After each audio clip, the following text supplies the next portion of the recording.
Hello guys! Kumusta na po kayo? Welcome back po ulit sa Lutong Pinoy sa Amerika. And for today's video po, tayo po ay magluluto ng napakasarap na chicken sisig. Ito po yung kapampangan version po ng chicken sisig. Ayan po yung ating kakailanganing mga ingredients. Paki-screenshot na lang po.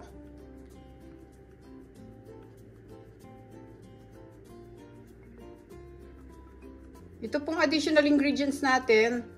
Para po ito sa ilalagay natin na sangkap pag naluto na po natin yung ating meat. Yan. Sa mga bago po dito sa aming channel, sana po mag-subscribe kayo sa Lutong Pinoy sa Amerika. At huwag niyo po kalimutang pakicheck yung other videos namin. Mag-start na po tayo guys. Lutuin na po natin itong ating chicken sisig. Salamat po. Meron po ako ditong pot. Buksan natin yung stove. Lagyan po natin ng tubig. At pakukuluan po natin yung mga karne. Yan. Lagay po natin yung mga sangkap. Lagyan natin ng asin, paminta, yung ating sibuyas, bawang, chicken cube, at yung ating bay leaves. Haluin muna po natin. Tapos pwede na po natin ilagay yung ating manok.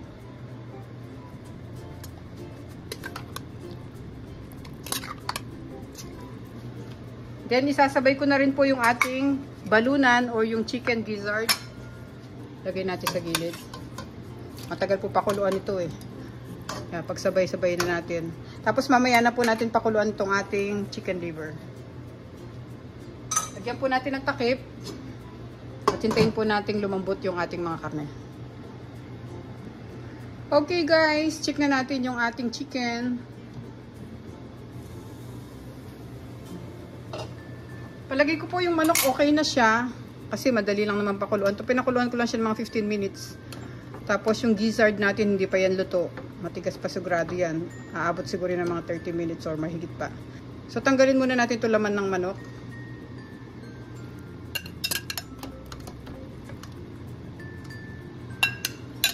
Yan.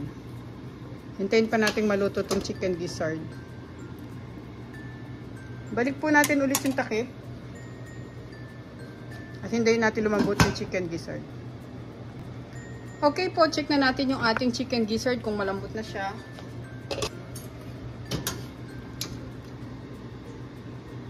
Yan.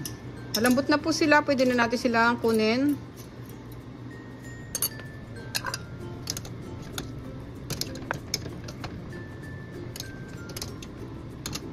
Tapos guys, tanggalin na rin natin itong mga herbs and spices na nilagay natin kanina. Para luminis tong tubig. Kasi lalagay natin dito yung atay. Atay ng manok. Yan. Yan. Pakuluan din natin yung atay ng manok. Lakasan natin ng konti yung apoy. Kasi kanina in-slow cook ko lang yung chicken gizzard para mas mabilis niya lumambot. Takpan natin, pakuluan natin tong ating atay ng manok. Ngayon, luto na rin yung ating atay. Tanggalin na natin.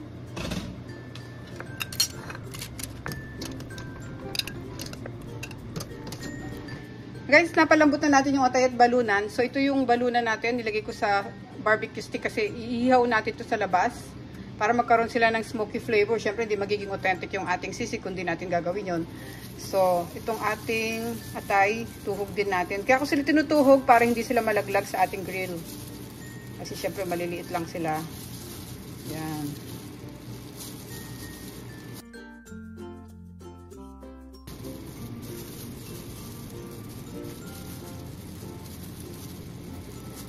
Okay, ngayon okay na tong ating mga karne. Pwede na tayo mag-ihaw sa labas.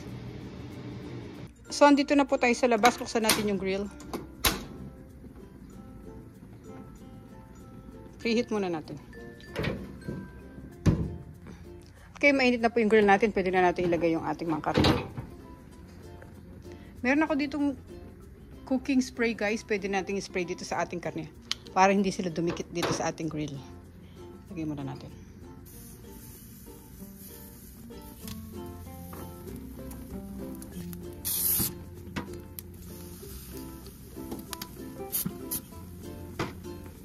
Takpan natin. Okay guys, check natin.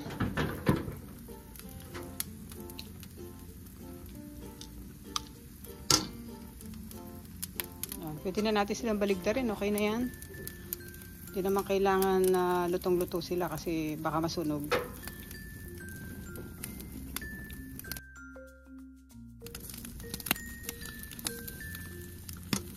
Takpan ulit natin. Kaya bumubulong lang ako guys kasi walang tao dito sa amin. Tignan nyo naman, napakatahimik na lugar namin. No? Yan ang backyard namin guys dito sa Las Vegas. Sobrang tahimik dito. Lalo na pag umaga kasi may pasok ang mga bata. Okay, open na natin. Pwede na tong mga atay. Pwede na natin tanggalin. Lagay ko dito sa plate. Bango.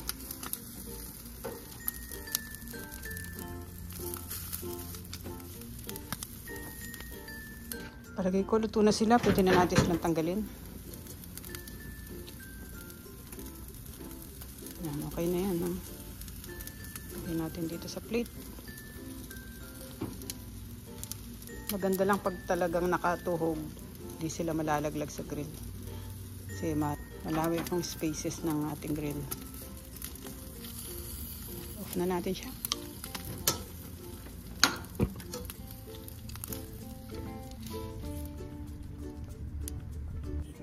So ngayon guys, pwede na nating tadtarin tong ating mga karne para sa ating chicken sisig.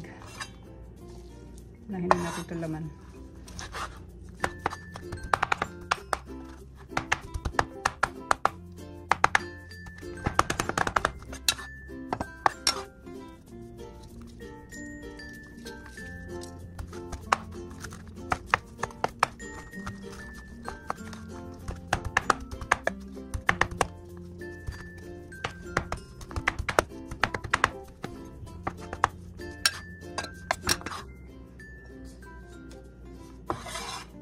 Okay guys, na-chop na natin lahat ito.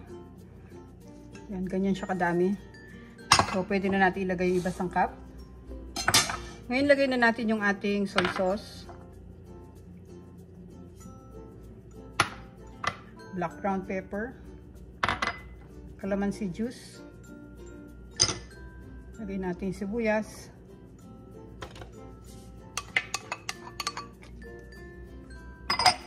Tapos naglalagay ako ng mayonnaise dahil syempre yung ating manok hindi naman siya mamantika. So lagyan natin ng mayonnaise. Pero kung ayaw nyo maglagay guys, okay lang. Bango. Ito.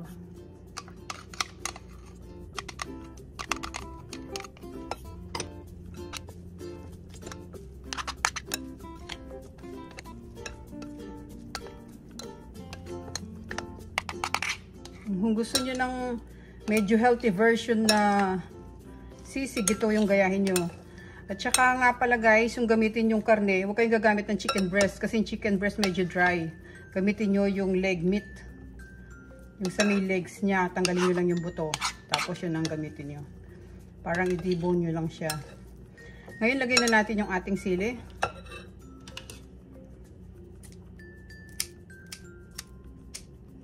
Dalawa lang ang ikakat ko kasi yung asawa ko hindi masyadong kumakain ng maanghang. Okay. Tapos yung iba ipatong na lang natin.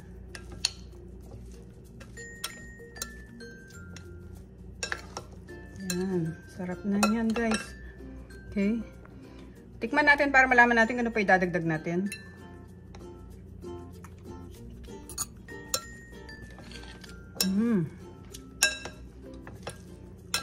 Para sa akin, okay na siya. Mag-drizzle na lang ako konting asin. Yun. Tapos nasa sa inyo kung gusto nyo pa magdagdag ng anghang. Siyempre masarap naman ito talaga maanghang. Kaya lang nga, medyo bawal sa amin yung maanghang. Yan. Lagyan na natin yung sili. Pwede na natin siya ilagay sa ating serving plate.